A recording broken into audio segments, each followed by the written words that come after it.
श्री स्वामीनारायण भगवाननी जय, अक्षर पुरुषोत्तम महाराजनी जय, गुणातीतानंद स्वामी महाराजनी जय, प्रमुख स्वामी महाराजनी जय, महंत स्वामी महाराजनी जय, प्रमुख स्वामी महाराज शताब्दी महोत्सवनी जय. So we'll be covering 1961, 1962 and 1963. ત્રણ વર્ષ છે in Abhyas Kram F. And there's quite a lot of sub-chapters. There's like 63 sub-chapters, an average of 21 per year. So we'll just be covering 3 years in this section.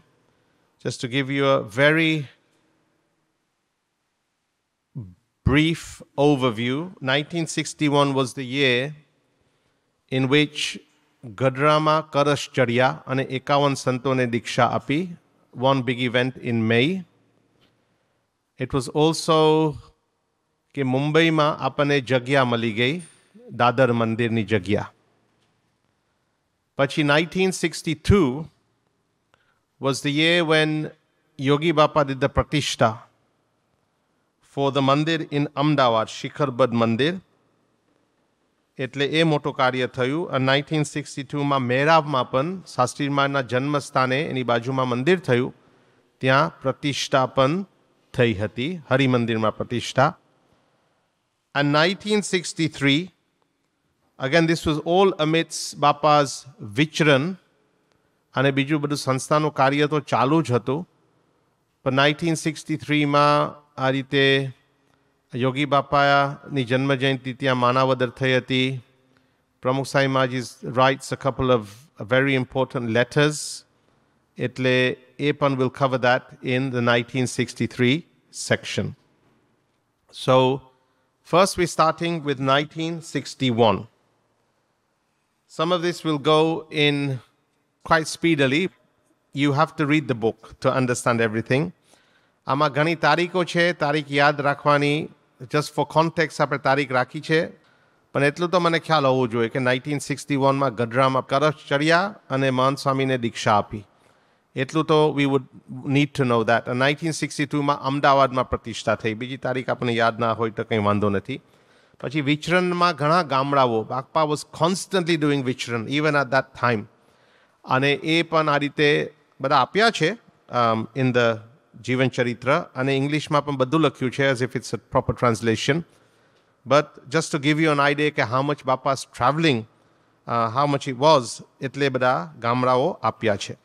So first of all, and a lot of the stuff for 1961, the first half, is just Pramukh Swami Maharaj preparing for the Utsav in Gadra. So you can almost say 15, 16 chapters is just to do, the sub-chapters are to do with the Gadra festival. So we'll go through that and we'll try to cover the whole of 1961 today. That's 24 sub-chapters. So 1961, in May, 3 important historical events. Number 1, Yogi Jayanti, Vaishak Vad Baras. And that was to coincide with the Karash installation of the mandir in Gadra. And the third thing was Yogi Bapano Sankalp to give Diksha to 51 Yuvaks. So these 3 festivals all came together on this day in May, on the 11th of May and the 12th of May. The prelude before the Utsav, the 4-5 months, or even before that, are the preparations for this Utsav. So what did Pramukh Swami do during this time? We'll understand that Bapanu Vichran was constant Vichran. Why? Number 1, to spread awareness of the Utsavs. Number 2, raising funds. Paisa vagar to kain chutko nathi. So Hari Bhakta પાસે ઉઘરાણી કરવી પડે. So Bapa gamre jai for people and they would then give pledges. Pachi raising not funds but also food in kind. એટલે દાણા હોય કે ચોખ્ખા હોય, બધાને જમાડવાના હોય જ for the Utsav. એટલે બાપા એના માટે પણ જતા. So Yogi Bapa was doing Vichran, Swami Shri is with Yogi Bapa, and all these places that they went to, they're all given in the Jivan Charitra, Himmatnagar, Ahmedabad, Nanpur, Sarkej, Atladra, etc. Don't worry if you can't remember them all. But then Bapa went all the way down, Yogi Bapa with Pramukh Swami, Nadiyad, Anand, and they all went to Mumbai. So all this hectic vision of Yogi Bapa and Pramukh Swami. Strenuous vision. And a vision એવું થયું ને કે યોગી બાપા પછી બીમાર પડી ગયા. He fell ill in Mumbai. So all the programs that were planned in Bombay, they were cancelled. Now, despite Yogi Bapa being ill, Pramukh Swami continued his seva in Mumbai and elsewhere. It gave him an even greater bhar.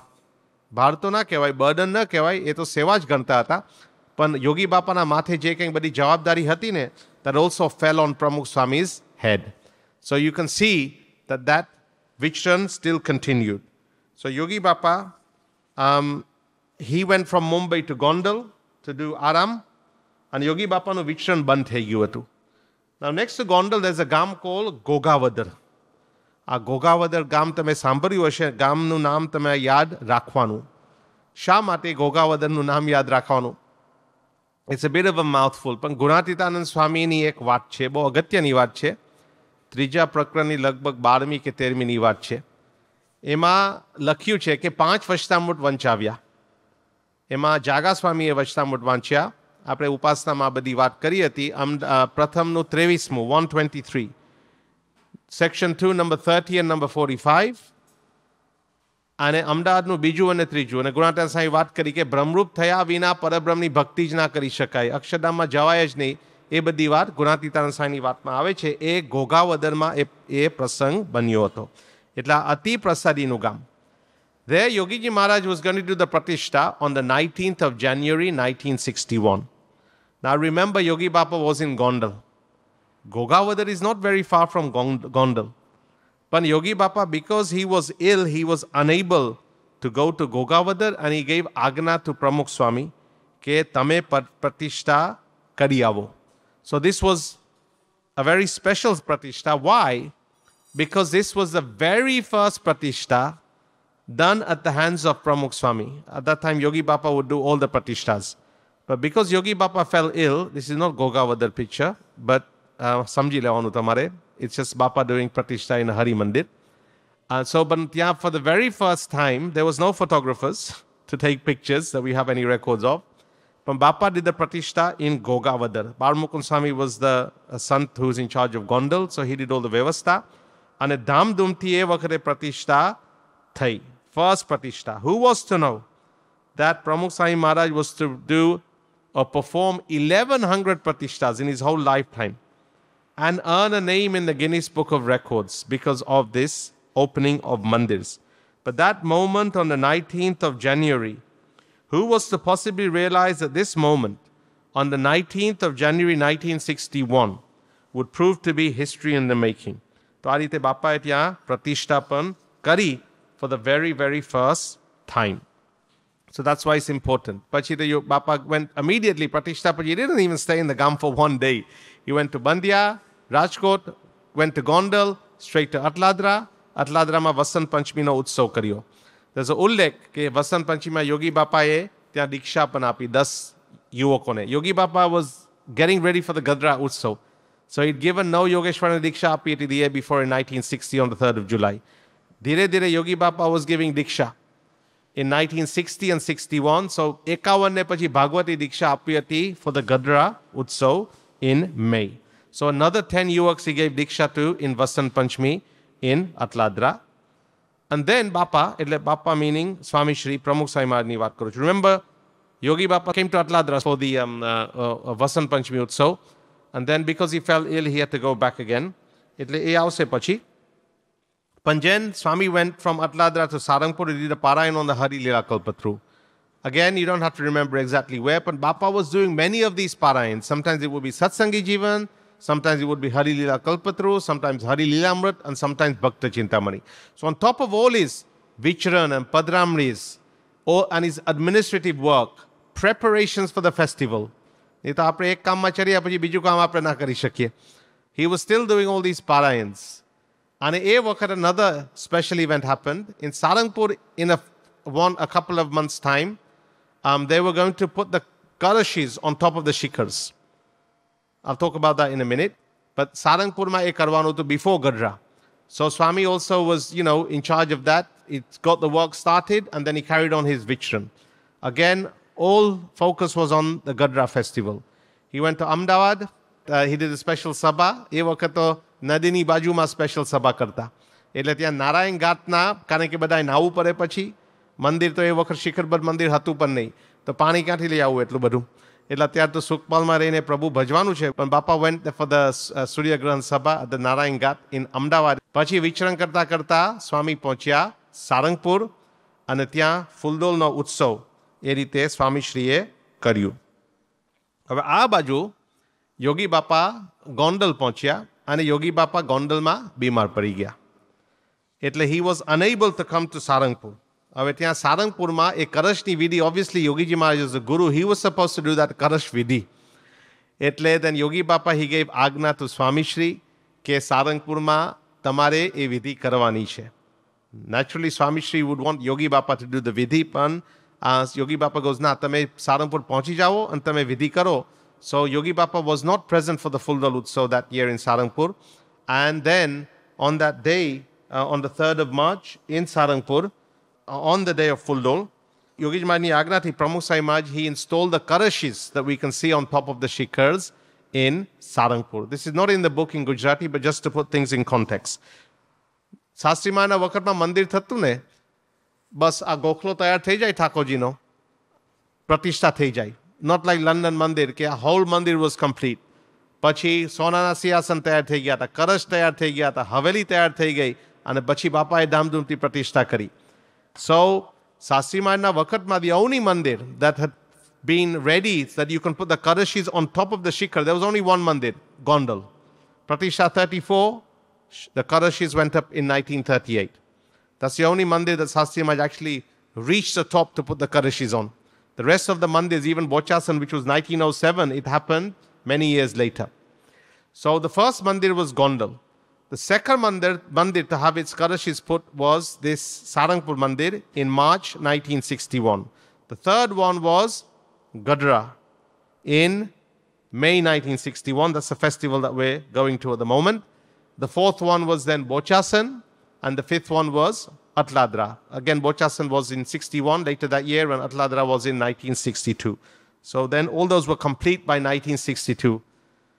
So Yogi Bapa ni Agnati Swami did the ceremony, and Yogi Bapa e વખત ગોંડલમાં હતા ત્યારે પણ બોલ્યા કે દિવ્ય દેહે કરીને I went to do Sarangpur. I went to do darshan of the Karash in Sarangpur at 3:30 in the afternoon. And Yogi Bapa ત્યાં દંડવત પણ કર્યા હતા. So Swami actually did the ceremony, Pramukh Swami, in Sarangpur. Abaju, Swami then reached Gondal because he would be giving updates to Yogiji Maharaj. He also wanted to check on his health because then he would have to make important decisions. And then, after staying in Gondal, Swami continued his Vichran. And then, in the middle of all this, he went to, especially to Mumbai, Afrikati Haribhakta Avata for the Utsav. Afrikati Haribhakta Avata. So he went specially there. અને યોગી બાપા ઘણી વખત યાદ કરતા કે પ્રમુખ સ્વામી બધે ફરતા હશે. એટલે then someone said કે આપ અહીં બિરાજો છો એટલે ગઢપુર સમયાની જવાબદારી બધી એમને માથે છે. એટલે યોગી બાપાએ શું કહ્યું? This was in Gondal. આપણે અહીં ધૂન કરવા માંડીએ તે વાયરલેસ શક્તિ છૂટશે એટલે ત્યાં કામ થવા માંડશે. So you can see that Yogi Bapa also said this. Yogi Bapa was working through Pramukh Swami and giving him constant bar and praying for him.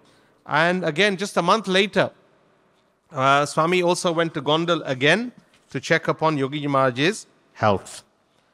Pachi again, he was back in his Vichran. Wabadi tayari chalti hati in Gadra. So there was many things that had to be looked after. The one thing we have to understand, Bapa was involved in every little thing. He was the Pramukh. Obviously, there were Hari Bhaktas. Santos etna bada nota e wakat. But Hari Bhaktas were helping. But again, how experienced were they? Thoda gana hoy Rasik Bhai secretary jewa ke Magan Bhai secretary. But there weren't that many Hari Bhaktas either. So Swami was running around here and there. So Amantran Patrika hoy. Preparations for the Karash. Pachi Sabha Mandap mate pelu suka ibru nakwana hoy thambla. Pachi a રીતે ઉતારાની વ્યવસ્થા કરવાની હોય, meetings કરવાની હોય. There's many instances in Swami's diary. Bapa wrote many things. For example, he writes in November 1960, this is going back a few months, કે meeting થઈ ખેંગારજીભાઈ, મગનભાઈ, હર્ષદભાઈ અને યોગી બાપા, મોટા સ્વામી બધા હાજર હતા. So they had to constantly have these meetings. પછી પધરામણી થાય, બાપા mentions in the diaries કે પધરામણી થઈ, આટલી સેવા થઈ, 3000 રૂપિયા, બીજી 1000 રૂપિયાની સેવા આવશે. તો આ રીતે બાપા was constantly having meetings, constantly meeting હરિભક્તસ, constantly meeting the કાર્યકર્સ કે કેવી રીતે આપણે આ સારું કાર્ય થાય. He was also working behind the scenes. જીવન ચરિત્રમાં આવે છે કે એ વખતે ગઢડામાં જે પંચાયત, the local, council કે જે તમારે કેવું હોય તે, they suddenly decided કે let's raise a tax. કે anyone who comes to this village in Gadra, કારણ કે એમને ખબર કે ત્યાં મોટું મંદિર હતું, જૂનું મંદિર, ગોપીનાથજી મહારાજનું મંદિર, મહારાજે તૈયાર કરેલું તે, પછી આપણું મંદિર થવાનું હતું. એટલે they decided કે a lot of guys are going to come here, યાત્રિકો. So they said કે let's, tax these guys. ભલે 2, 5, 10 રૂપિયા હોય. So when Swami found out, એમણે ડાયરીમાં પણ લખ્યું છે, this is only from the diary that we found out this information. Otherwise it won't be written anywhere else. કે બાપા went to the જૂના મંદિર તો જતા જ બાપા હંમેશા, કોઠારીને મળ્યા, એની સાથે વાત કરી, વાઇસ પ્રેસિડેન્ટને મળ્યા, સરપંચને મળ્યા અને બધાને વાત કરી કે this is not right. And એ વખત પછી he writes later on, a few days later, he talked about the pilgrim tax which the municipality is postponed for the time being. તો જો કોને ખબર હશે કે આવી રીતે આ ટેક્સ બાપાએ આટલો બધો દાખલો કર્યો. All those thousands of people who came for the utsav, none of them knew that it was because of Swami actually that the tax thing had been cancelled. So Swami was silently toiling in the background and working on all these things, just with one aim in mind, કે આ ગઢડાનો ઉત્સવ એ સર્વોપરી થઈ જવો જોઈએ. પછી collecting money અને collecting દાણા. Bapa writes many things in the diary. We don't have much time, but Bapa's written the pledges were ongoing. But he has to keep changing his program. કારણ કે Bapa took it all on his head કે આપણે આ સર્વોપરી કાર્ય કરવાનું છે. પછી બાપાએ બધાને સમજાવવું પડે. આપણને એક બહુ મોટી વાત હતી, કારણ કે ખેંચાખેંચી તો થાય જ. કારણ કે એક બાજુ આ ગઢડાનો ઉત્સવ હોય, પછી ગોંડલનું મંદિરનું ચાલતું જ હોય, સારંગપુરનું આ કરશનું કામ ચાલતું હોય કે રંગમંડપમાં કામ ચાલતું હોય. અમદાવાદમાં તો આખું નવું મંદિર થવાનું હતું. ઇન 1962 પ્રતિષ્ઠાની તારીખ પણ તૈયાર થઈ ગઈ હતી. એટલે આવી રીતે એ અમદાવાદમાં આવી રીતે એ આખું મંદિર પણ થવાનું હતું. છતાં પણ આવી રીતે Swami would meet everyone. હવે એ વખત અમદાવાદનું કામ હોય તો Swami writes in his diary of the 22nd of December. એમાં લખેલું છે સ્વામીએ કે at night he had a meeting with Niran Mukta Swami. He was in charge of the work in Ahmedabad. Rasik Bhai Ambalal Bhai for the ongoing work in Ahmedabad and proposed to keep on hold the mandir construction so we could finish the festival in Gadra. એ પણ બહુ અઘરું કહેવાય. એક બાજુ પ્રતિષ્ઠાની તારીખ fix થઈ ગઈ હતી for May 1962. પણ સ્વામીએ બધાને સમજાવીને કહ્યું કે અત્યારે all roads lead to Gadra અને we need to concentrate on that. બીજા કહેવાય તો ઉત્સવ જ છે ને, અહીંયા મંદિરનું કામ, મંદિર ઇઝ અ પરમનન્ટ થિંગ. પણ બાપા મેડ શો કે બધું અમદાવાદનું કામ પણ સફળ ના થાય, પણ કદાચ emergency funds need to go to Gadhada, કારણ કે ત્યાં ઉત્સવ કરવાનો હતો. એટલે જે કંઈક નાણાં આવે કે દાણા આવે એ બધી વ્યવસ્થા બાપા એ વખતે ગઢડા માટે કરતા. પછી again more notes in Bapa's diary કે આ રીતે ઉમેદભાઈને ત્યાં રહ્યા અને પછી ત્યાં બધાએ 60 મન ચોખાની સેવા કરી, આવું બધું બાપાએ લખ્યું. પછી બાપાએ એક વખત ડાયરીમાં એવું લખ્યું કે રાત્રે કથા વાર્તા, that's the title of this sub chapter, કે આવી રીતે આટલું બધું વિચરણ હોય, થાકેલા હોય, આટલા બધા પ્રશ્નો હોય, મીટિંગ કરવાની હોય, છતાં પણ શું લખે કે રાત્રે કથા વાર્તા. એટલે એ રીતે પણ આપણને દેખાય કે બાપા was involved in all this. પછી મોટા માણસને બોલાવવાના હોય, એમાં પણ લખ્યું છે કે there was a meeting for the Gadra festival. Nandaji પણ હાજર હતા અને ઇન્ડિયાના પ્રેસિડેન્ટ આવ્યા નહોતા એ વખતે, રાજેન્દ્ર બાબુ, પણ એમને બોલાવવાની પણ વાત અને ચર્ચા થઈ હતી. કદાચ એમને અનુકૂળ નહીં હોય કે ગમે તે હોય. એટલે આવી બધી મીટિંગ થતી. પછી બધા માણસોને તૈયાર કરવા. તો બાપાએ he made committees and sub committees જેથી કરીને આ ઉત્સવ પણ સારી રીતે ઉજવાઈ જાય. એટલે આ રીતે in the background Bapa was doing all this work. પછી sub chapter F9. If we look at the title of F9, એમાં લખ્યું છે કે કપચી, કરંટ કંકોત્રીથી લઈને કરશ સુધી. Meaning every single thing Bapa was looking after. In Gadra, he would go and meet everyone who's doing seva. પછી ક્યાં આપણે ઉતારો રાખવો હરિભક્તનો, ક્યાં where we have to feed them, where we're going to keep all the food, before we actually make the food.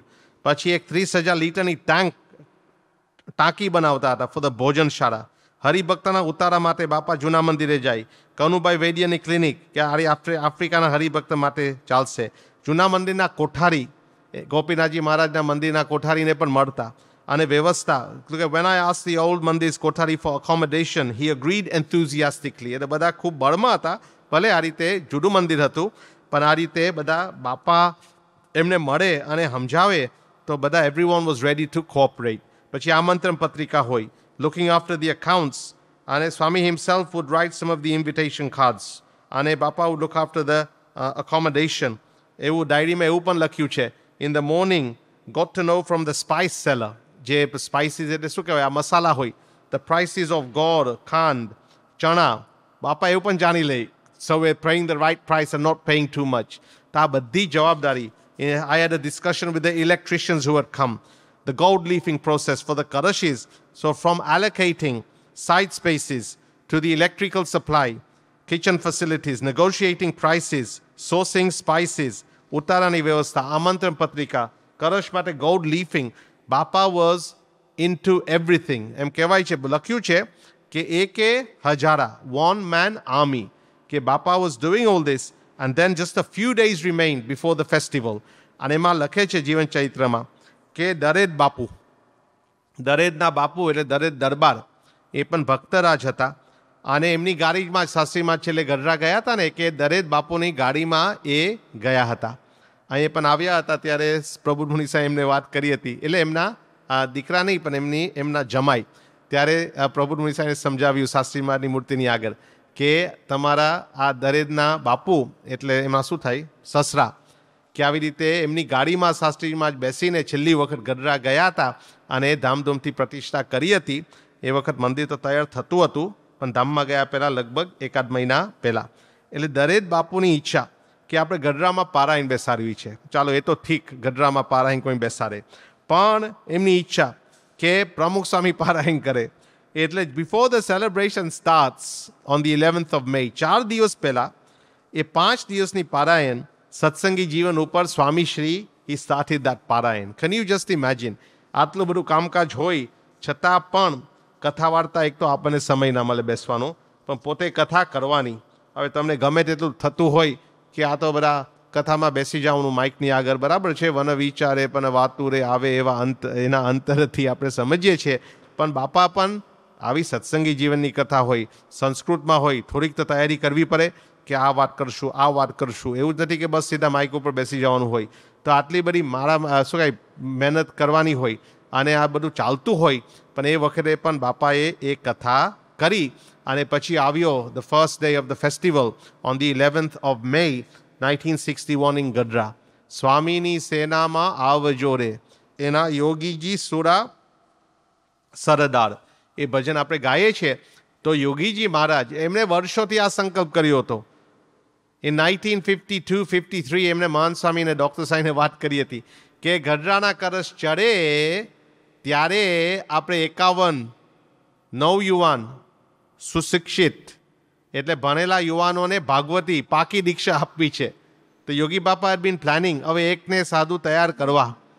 તમે 50 જણને વાત કરો ને તો એક માન તૈયાર થાય, અને એવા 50 તૈયાર થયા હોય તો એમાં માન 5 they make it કે દીક્ષા એ લોકોને મળે. કારણ કે અઘરું છે, હા પાડે પછી ના પાડે કે ના આ તો બહુ અઘરું છે. તો યોગી બાપાએ કેટલી મહેનત કરી હશે અને આ ધીમે ધીમે બધાને તૈયાર કર્યા. તો એ બધાને દીક્ષા આપી on the 11th of May. બીજી તારીખ યાદ ના રહે તો આટલી તારીખ તમે યાદ રાખજો. યોગી જયંતિનો દિવસ હતો વૈશાખ વદ બારસ, 11th of May. પછી ગઢડામાં કરશ બીજે દિવસે ચડ્યા અને દીક્ષા આપી on the 11th of May.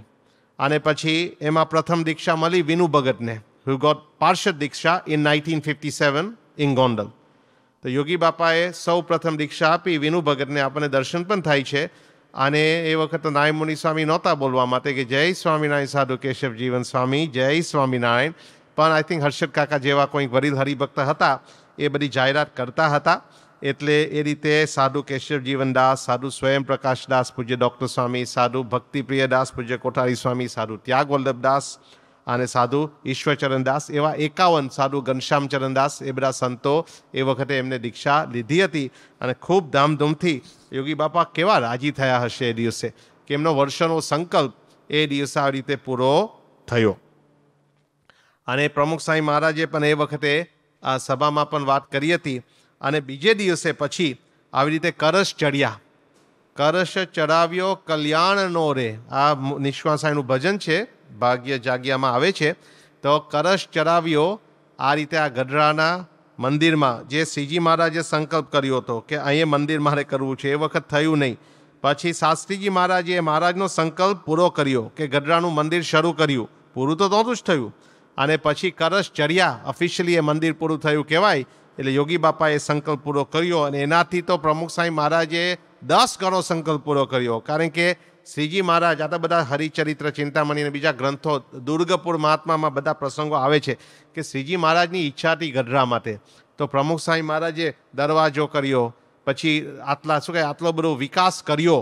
એ બાપાએ શ્રીજી મહારાજનો મૂળ સંકલ્પ અને શાસ્ત્રીમાં જે નક્કી કર્યું કે આમ કરવું છે, અને એ શાસ્ત્રીજી મહારાજનો સંકલ્પ એમના શિષ્ય નારાયણદાએ પૂરો કર્યો, આપને ખબર છે. અને પછી તો સ્વામી ધામમાં ગયા. પછી થોડા સમય પછી જ કામ તો લગભગ પૂરું થઈ ગયું હતું, પણ બાપાની ઈચ્છા કે આપણે જબરજસ્ત એક્ઝિબિશન કરવું છે. આપણે ત્યાં નાનું હોસ્પિટલ પણ, ક્લિનિક પણ કરી, બધું કર્યું ગઢડામાં. ઘણો વિરોધ પણ હતો, પણ બધું કામ થઈ ગયું. અને મહાનસાઈ મહારાજના હસ્તે આ વસંત પંચમીના દિવસે 2017ની સાલમાં એ બધું ઉદ્ઘાટિત થયું. અને ત્યારબાદ તો આપણે જીવા ખાચરનો દરબાર, એ પણ ગયા વર્ષે જ આ કોરોના શરૂ થયો અને પહેલાં મુખ્ય કાર્ય એ મહાનસાઈ મહારાજે એ કર્યું કે એનું પણ ઉદ્ઘાટન થઈ ગયું. વચનામૃતનો દ્વિશતાબ્દી ઉત્સવ પણ એ વખતે ગઢડામાં થઈ ગયો લાસ્ટ યર ઇન માર્ચ 2019. એટલે લગભગ 40,000 જેટલા હરિભક્તોએ આવી રીતે આ ગઢડામાં કરશ ઉત્સવ થયો એનો લાભ લીધો. એ પણ આપણને એ દેખાય છે. અને આ યોગી બાપા એ વખતનો જ ફોટો છે કે યોગી બાપા બેઠા છે એ સભામાં કરશ જયંતિ મહોત્સવમાં. બાજુમાં ડાબી બાજુ આપણને દેખાય છે, એની ડાબી બાજુ મોટા સ્વામી છે અને એની ડાબી બાજુ પ્રમુખ સ્વામી બેઠા છે. પછી આપણે આ કરશ ઉત્સવ તો થઈ ગયો. અને એમાં ઈશ્વર સ્વામી એક પ્રસંગ કહે છે, તમે વાંચી લેજો, F13માં છે. પણ ઈશ્વર સ્વામી જેવામાં નિરીખ્યામાં લખે છે કે એ વખતે આખો ઉત્સવ થયો, એટલા બધા પ્રશ્ન હતા ને કે ભલભલાના મન ડગી જાય. પણ સ્વામી શ્રી સ્થિરતાથી કાર્યો ઉકેલતા. There were problems. There's always going to be problems. But Swami Shri સ્થિરતાથી કાર્યો ઉકેલતા. He would always find a solution. And tent બાંધી હોય, સભા મંડપ હોય અને વૈશાખના વાયરા આવે એટલે બધું આ રીતે પડી જાય. અને torn and broken tents left by the winds. Even the mightiest of minds would become unstable. Swami Shri, however, remained stable while solving every problem. His mind did not waver even in the slightest. His focus was on Yogi Bapa. કે કેવળ આ રીતે આ યોગી બાપાનો સંકલ્પ છે એટલે આવી રીતે આ સમયો આપણે શોભાડવાનો છે. એની નામના વધે એના માટે નહોતો, પણ કેવળ આ યોગી બાપાનો સંકલ્પ આ પૂરો થાય એટલે સ્વામી મંડ્યા. He left no stone unturned. અને Mohanbhai Motichand, he was the mayor of Gadhada, અને એ બોલતા કે શાસ્ત્રીજી મહારાજે આ પ્રમુખ સ્વામી રૂપી કિંમતી જીવતું મોતી આપ્યું છે. એનું નામ મોતીચંદ હતું, પણ એ શું કહેતા કે શાસ્ત્રીજી મહારાજ has given in the form of this Pramukh Swami a precious living gem. You will all see its lust. કે એમનામાં પ્રબળ ઐશ્વર્ય ત્યારે દર્શાતું. તો આવી રીતે આ તો આપણા સત્સંગી પણ નહોતા, પણ આવી રીતે એ પ્રમુખ સ્વામી મહારાજનું કાર્ય જોતા આવી રીતે આવું એ વખત બોલ્યા હતા. પછી તો ઉત્સવ પતી ગયો, શ્રીપતિમ, પછી તો બધા પોતપોતાના રસ્તે. વાઇન્ડ અપ માટે કોણ રહી? તો સ્વામી ત્યાં ગઢડામાં પોતે રહ્યા. ગઢડામાં he would go, he stayed there for 11 days to do the wind up. અને પછી એક ઉતારે સ્વામી જાય, બેડિંગ અને વાસણ હોય, પછી બધી સાફ સુફી પોતે કરે અને કરાવે. અને કચરો પણ લેવાનો હોય. લખ્યું છે કે ધ લીફ લેફ્ટ ઓવર ફૂડના જે પેલો ડિશિસ હોય ને, એ વખત તો ડિસ્પોઝેબલ ડિશિસ ના હોય, પણ પેલા પતરાવાળા હોય, તો એ પણ બાપા પોતે સાફ કરતા. અને વાઇન્ડઅપની સેવા કરીને પછી બાપા સીધા પહોંચી ગયા ગોંડલ. અને આ પણ એક બાપાની બીજી ખૂબી કે યોગી બાપાને રિપોર્ટ આપી દીધો કે આવી રીતે, અને યોગી બાપા કંઈક પ્રશ્ન પણ પૂછે પણ સ્વામી વુડ ઓલવેઝ કીપ યોગી બાપા ઇન્ફોર્મ્ડ. એન્ડ એ પ્રમાણે પણ યોગી બાપા ખૂબ રાજી થયા કે ઉત્સવ પણ પતી ગયો. પછી યોગી બાપા ગોંડલમાં હતા. આ ગઢડાનો ઉત્સવ તો પતી ગયો. પછી સીધા પાછા પહોંચી ગયા ગોંડલ. અને પછી 5 દિવસ માટે જ આવ્યા હતા યોગીજી મહારાજ. અને પછી સ્વામીને થયું કે આ યોગી બાપાની તબિયતમાં બહુ સુધારો બહુ થતો નથી. એટલે સ્વામીનો વિચાર આવ્યો કે લેટ્સ ટેક યોગી બાપા ટુ બોમ્બે. અને આવી રીતે પછી પહેલાં તો 5 જણને પૂછવું પડે. જે લખ્યું છે true to his work approach of 5ને પૂછીને કરવું. Acting only after consulting with 5 people. Literally 5 people ના હોય પણ મોટેરાને પૂછીને જ કરવું. એટલે એ રીતે આપણને ખબર પડે કે સ્વામીએ બધા વડીલોને પણ પૂછ્યું. મોટા સ્વામી હશે કે સંત સ્વામી હશે કે બાળમુકુંદ સ્વામી હશે કે હર્ષદ કાકા હશે, એવા બધા રસિકભાઈ સેક્રેટરી, મગનભાઈ સેક્રેટરી. અને પછી બધા દે વર ઓલ હેપી કે યોગી બાપાની તબિયતમાં સુધારો થાય તો સારું. પછી તો યોગી બાપાને પૂછવું પડે, કારણ કે યોગી બાપાની ઈચ્છા કદાચ ઓછી હોય. એટલે આવી રીતે સ્વામીએ કહ્યું કે અમે આ રીતે વિચાર્યું છે. તો યોગી બાપાએ પણ કહ્યું કે ના વાંધો નહીં, તમે બધું વિચાર્યું છે. એટલે although Yogi Bapa rarely made any changes to Swami Shri's nirnays, Swami Shri always maintained his habit of never taking any decision. Never. Yeah, whatever it was, independent of Yogi Bapa's consent. અને પછી બાપાએ બધી વ્યવસ્થા કરી નાખી. યોગી બાપા પ્રમુખ સ્વામીએ ગોંડલ જવાની વ્યવસ્થા કરી નાખી. ગોંડલમાં કયા ડૉક્ટરને મળવાનું છે એ પણ બધી વ્યવસ્થા કરી. પછી યોગી બાપા વેન્ટ ટુ બોમ્બે અને બાપા carried on his વિચરણ. એમાં પ્રસંગ આવે છે કે એ વખતે જેમ આપણે સાંભળ્યું ને લાસ્ટ ટાઈમ કે ભગતજીમાનું જીવન ચરિત્ર બાપા read it in 3.5 days. તો આ સાસરીમાનું જીવન ચરિત્ર પણ એ વખતે હર્ષદ કાકાએ લખ્યું હતું. હર્ષદ કાકા એટલે પૂજ્ય ઈશ્વર સ્વામીના પૂર્વાશ્રમના પિતાશ્રી હર્ષદ કાકાએ આ જીવન ચરિત્ર લખ્યું હતું આ શાસ્ત્રીજી મહારાજનું. એટલે બાપાએ એ પણ, બાપાને તો એકદમ રસ હોય જ, પણ એ વાંચન કર્યા જ કરે. ડાયરીમાં પણ લખ્યું છે કે રીડિંગ ડેઇલી. અને ઘણા પ્રસંગો તો બાપા પોતે હાજર હતા એ વખતે. એટલે જે કહ્યું ને કે જેમાં ઉપવાસી જનને આવે અમૃતનું નોતરું તે પીવા પર ખમે નહીં, જાણે કંઈક વારે પાન કરું. કે ઉપવાસી આપણે ઉપવાસ કર્યો હોય, બાપા ગુરુ ચરિત્ર જે છે ને એની ઉપર he wasn't worried about food after an ઉપવાસ. પણ આવી કંઈ ગુરુની વાત આવે તો he couldn't wait to listen to that. તો આ રીતે એ જીવન ચરિત્ર પણ બહાર પડ્યું હતું. આ બાજુ યોગી બાપાનું ટ્રીટમેન્ટ ચાલતું હતું. એટલે અમદાવાદમાં દેવપોળી એકાદશી થાય તો સ્વામીએ બધાને નિયમો આપ્યા. પછી ગુરુ પૂનમનો ઉત્સવ થયો એ વખતે. અને ગુરુ પૂનમ વખતે પણ આવી રીતે Yogi Bapa was not present because he was resting in Bombay and having treatment. એટલે એ પણ એ વખતે ગુરુ પૂનમમાં બોચાસનમાં સ્વામીશ્રી વોઝ there. અને બધાએ સ્વામીશ્રીનું પણ આ રીતે they didn't feel the absence of Yogi Bapa કે he wasn't there. અને એ પ્રમાણે બોચાસનમાં ગુરુ પૂનમનો ઉત્સવ કર્યો. આ બધા ઉત્સવ પછી અટલાદરા પણ પહોંચી ગયા આવી રીતે એ જન્માષ્ટમીના ઉત્સવ માટે. અને પછી એ વખતે પછી અટલાદરાનો ઉત્સવ કરીને Swami went to a place call Rajkot. We all know where Rajkot is, ને ગોંડલ. રાજકોટમાં 2 વસ્તુ આ નોંધે છે કે ત્યાં બાપા બધે દર્શન કરવા જાય. અદાજીની દેરી પણ છે ત્યાં તો બાપા હંમેશા જતા. કૃષ્ણજી અદા જે હતા ગુણાત્યા સાંઈના શિષ્ય અને અક્ષર પુરુષોત્તમના યોદ્ધા કહેવાય, એ કૃષ્ણજી અદાની દેરી પણ ત્યાં છે. ત્યાં પણ હંમેશા બાપા દર્શન માટે જતા. અને ત્યાં મોટા મંદિરે, એટલે જૂના મંદિર પણ બાપા શબ્દ વાપરે છે મોટા મંદિરે, એમાંથી પણ આપણને ખ્યાલ આવે કે બાપાને કેવો મહિમા છે.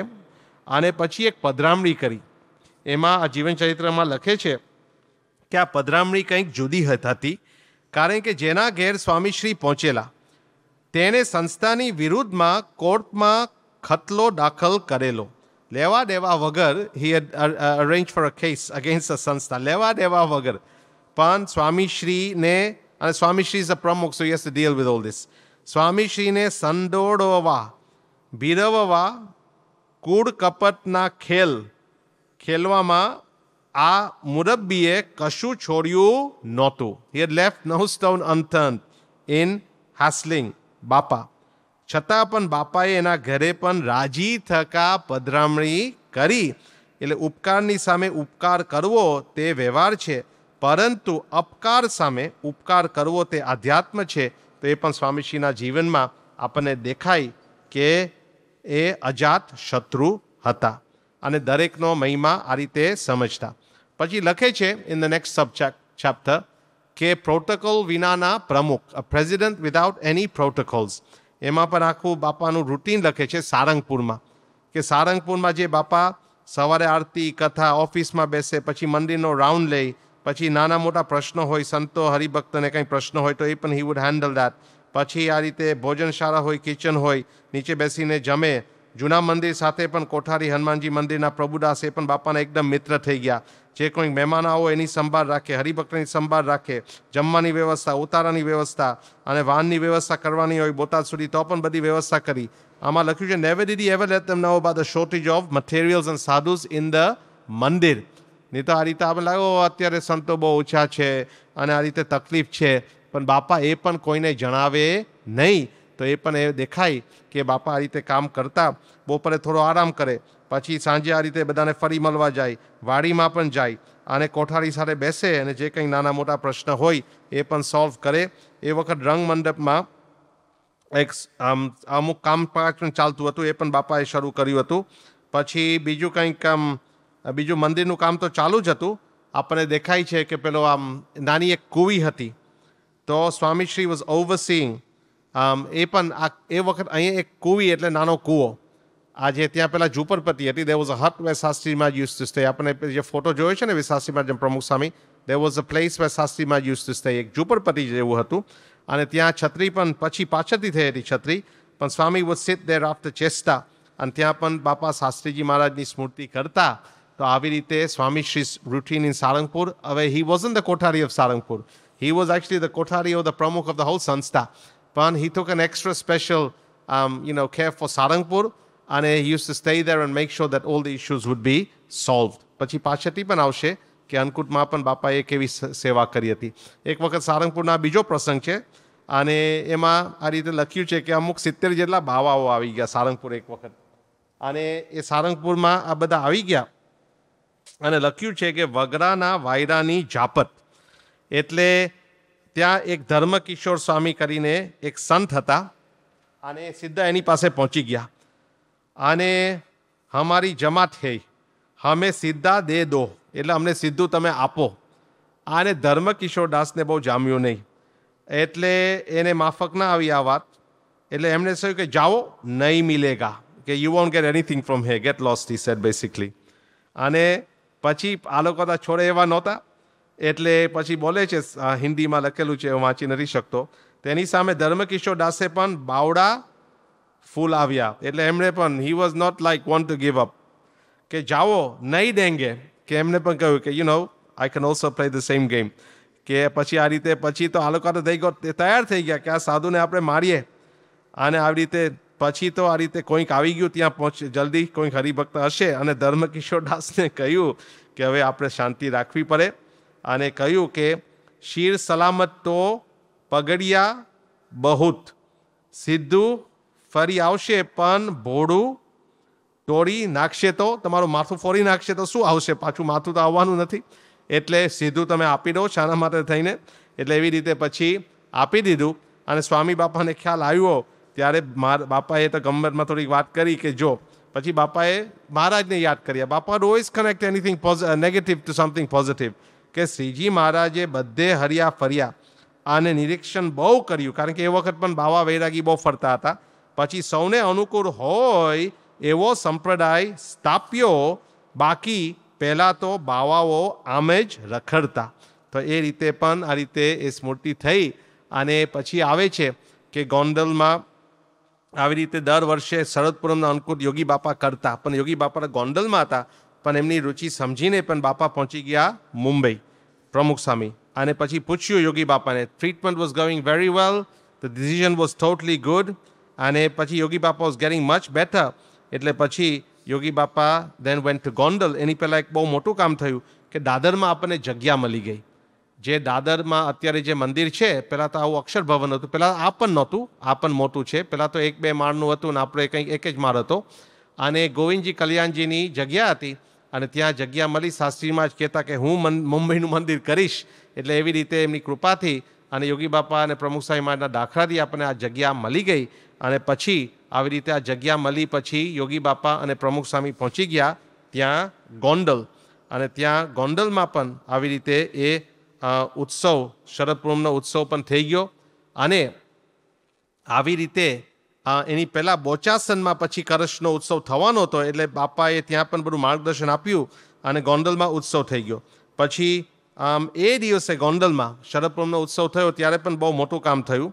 મોટું કામ એટલે એક હિસ્ટોરિકલ કામ કે યોગી બાપાએ જાહેરાત કરી, કારણ કે યોગી બાપા બિચારા બીમાર રહેતા, એટલે યોગી બાપાએ એ વખતે આવી રીતે સૌને આજ્ઞા પણ કરી કે હવે આવી રીતે આપણે પધરામણી કરીએ છીએ, પણ યોગી બાપાએ આજ્ઞા કરી કે હવેથી કે મારા સ્થાને હવે પ્રમુખ સ્વામીને સૌ પધરામણીએ લઈ જાય. એટલે યોગી બાપાએ જ પોતે આ રીતે જાહેરાત કરી. આમ તો સ્વામી વિચરણ કરતા જ હતા, પણ આવી રીતે યોગી બાપાએ વિશેષ આજ્ઞા કરી, એટલે યોગી બાપાની જગ્યાએ પણ બધી પધરામણી કરવાની. બાપા વિચરણ કરતા હતા, પણ this was another like we saw the first mandir that Bapa did the pratishtha of. This was to officially mark the beginning of Swami's historic record-breaking vichran. પછી જે બાપાએ જે વિચરણ કર્યું યોગી બાપાના વખતમાં અને ગુરુપદે આવ્યા, અને વિચરણ વોઝ નોટ ઇઝી, પણ એ રીતે પણ યોગી બાપાની આજ્ઞાથી એ વિચરણ કર્યું. પછી તો યોગી બાપા ગોંડલમાં અંકુટનો ઉત્સવ કર્યો, અને પ્રમુખ સ્વામી આફ્ટર ડુઈંગ શરદ પૂનમ એ પહોંચી ગયા. આવી રીતે એ સારંગપુર પહોંચી ગયા, અને સારંગપુરમાં બધી અંકુટની વ્યવસ્થા, ભલે હી વોઝ નોટ ધ કોઠારી, પણ બધી મદદ કરતા. જે પેલા મિષ્ટાન બનાવનારા હોય એની પાસેથી બધી વસ્તુ લેવાની, એ બધું કામ, અંકુટની વહેંચણી કરવાની હોય, એ બધું બાપા કરતા. અંકુટ ઉત્સવ કર્યો. પછી બાપા ગયા બોચાસન, અને ત્યાં બોચાસનમાં પણ પછી આવી રીતે કાર્તિક પૂનમનો ઉત્સવ થયો, અને પછી એ વખત કળશનું કામ પણ ચાલતું હતું.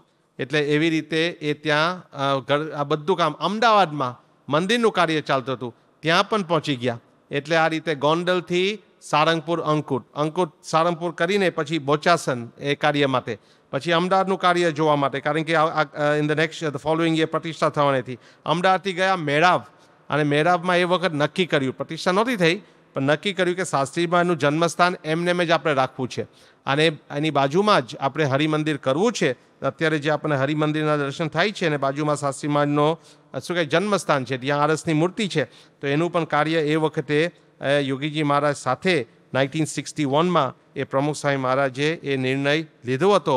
અને સારંગપુર પણ સ્વામી જ્યારે જાય ત્યારે પણ એનું કામ તો ચાલુ જ હોય, વિચરણ પણ ચાલુ હોય. આજુબાજુના ગામડામાં રોઈશારા હોય કે તાજપર હોય કે આવી રીતે આ બધા જમરારા હોય, આ બધા ગામડામાં સ્વામીશ્રીનું વિચરણ તો ચાલુ જ હતું. તુરખા, જમરારા, રોઈશારા, લખિયાની, એ બધા ગામડામાં બાપા વિચરણ કરતા.